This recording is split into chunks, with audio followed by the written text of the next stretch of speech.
નમસ્કાર ખેડૂત મિત્રો, મારું નામ દિનેશભાઈ ગોળ, નૂતન એગ્રો સેન્ટર મોટા દેવળિયા વતી.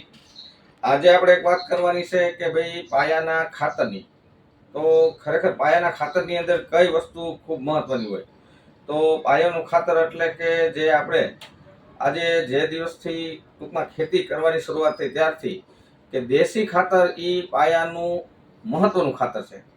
તો હવે દિવસે ને દિવસે અત્યારે આપણી પાસે જે દેશી ખાતર છે એની પૂર્તિ થઈ નથી શકતી. એનું કારણ છે કે ભાઈ આપણે બળદને જે ખેતીની અંદર ખેડ માટે વાપરતા હતા તે હવે ધીમે ધીમે હાવ ઓછા થઈ ગયા છે. કે નહીવતના પ્રમાણમાં કે એક ગામમાં એકાદા બે ખેડૂત પાંચ બળદથી ખેતી થતી હોય, એની જગ્યાએ ટ્રેક્ટર, સનેડા કે આધુનિકતાથી આપણે ખેતી કરવા માંડ્યા છે.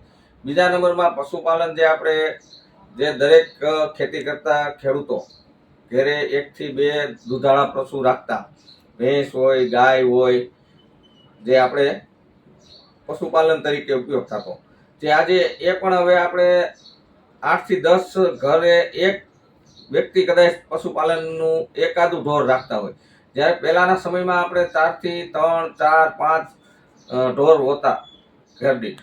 2 બળદ હોય, એકાદી ગાય હોય, એકાદી ભેંસ હોય, એના નાના પાડરું હોય. તો આપણે જે છાણિયું ખાતર છે એ આપણી જમીનની અંદર આપણે દર વર્ષે આપણે પૂરતું કરી શકતા હતા, કે જેથી આપણી જમીન ખૂબ તાકાત અને બળવાન હતી. તો હવે આપણે દેશી ખાતર વગર રાસાયણિક ખાતર ખાલી વાપરવાથી તમે કોઈ દિવસ ધાર્યું ઉત્પાદન ન લઈ શકો, અથવા તો તમારી જમીન જે છે એ તમને જે ફળદ્રુપતા જે હોવી જોઈએ એ નથી. એનું કારણ છે કે ઓર્ગેનિક મેટર.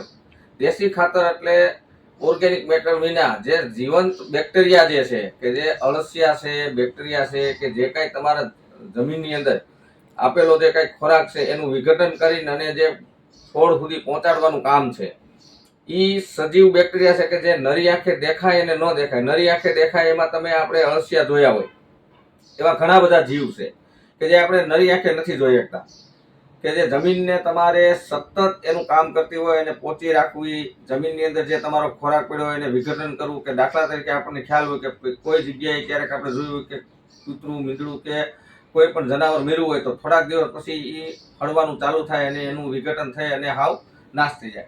એવી જ રીતે આ જે બેક્ટેરિયા જે છે, તમે જે કાંઈ અંદર ડીએપી, યુરિયા કે આતે કે કોઈ પણ ખાતર નાખો છો તો એ તમારો જે ખોરાક છે એને જે વિઘટન કરી અને પછી એનું જે આપણે બનાવવામાં આવે છે ખોરાક જે તમારા પાક માટે, એ સજીવ બેક્ટેરિયા છે. એને જીવંત રહેવા માટે તમારે ઓર્ગેનિક ખાતર અથવા તો ઓર્ગેનિક મેટર જમીનમાં આપવી ખૂબ જરૂરી છે. તો હવે દેશી ખાતર જે આપણી પાસે નથી, તો એ હવે આપણી એક કમજોરી થઈ ગઈ છે. તો એના માટેથી એની અવેજીમાં શું કરવું?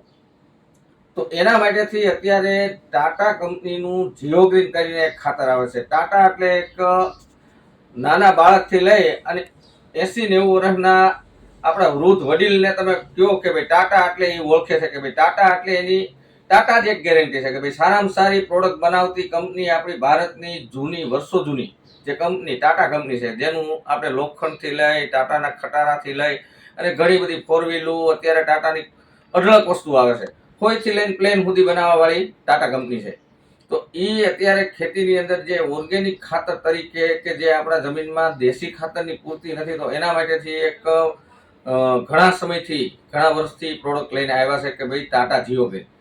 તો ટાટા જીઓગ્રીન અને દેશી ખાતર એ બેનું જો તમારે કમ્પેરિઝન કરવું હોય તો 1 વીઘે 1 લારી તમે દેશી ખાતર નાખો અને એની જગ્યાએ તમે 1 વીઘે 2 બેગ ટાટાનું જીઓગ્રીન નાખો, તો બેયમાં કમ્પેરિઝન કરશો તો તમને સરખું મળશે. અને જીઓગ્રીન જે છે એ 1 લારી છાણિયા ખાતરની સામે તમને એટલું જ કામ 2 બેગમાં આપશે, બરાબર? તો એનો ખર્ચ વીઘે તમને 1300 રૂપિયા આવે છે. 650 રૂપિયાની બેગ આવે. એને વાવવામાં થોડીક જે આપણે માથાકૂટ રહેશે કે ભાઈ એને અલગથી આપણે વાવણીમાં સ્પેશિયલ વાવવું પડે છે, કારણ કે એ ઓલા ખાતરની ભેગું અથવા તો ઓમ નથી હાલતું, કારણ કે એને થોડુંક ભેજવાળું અને આમ તમે જોવો તો આપણે છાણના ગોળ ટાઈપ આવતું હોય છે ભેજવાળું, એટલે એ દાંડવામાં થોડુંક વાવવામાં આપણને મુશ્કેલ થતું હોય.